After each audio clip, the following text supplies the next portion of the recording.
വെടിക്കെട്ടുപുര അപകടത്തിൽ മരിച്ച തിരുവമ്പാടി വിഭാഗത്തിന്റെ ലൈസൻസി മുണ്ടത്തിക്കോട് സതീശന്റെ സംസ്കാര ചടങ്ങുകൾ നടന്നു.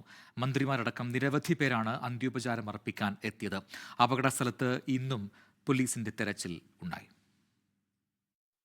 ഇന്നലെയാണ് മുണ്ടത്തിക്കോട് വെടിക്കെട്ടുപുര ദുരന്തത്തിൽ ലൈസൻസി സതീശൻ മരിച്ചത്.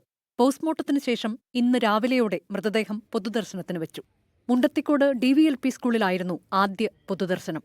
സതീശന് വിടചൊല്ലാൻ രാഷ്ട്രീയ സാമൂഹിക രംഗത്തെ പ്രമുഖരും നാട്ടുകാരും ഉൾപ്പെടെ വൻ ജനാവലി എത്തി.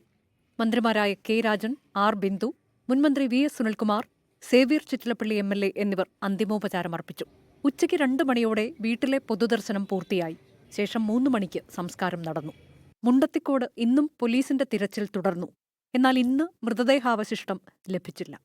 24 തൃശൂർ.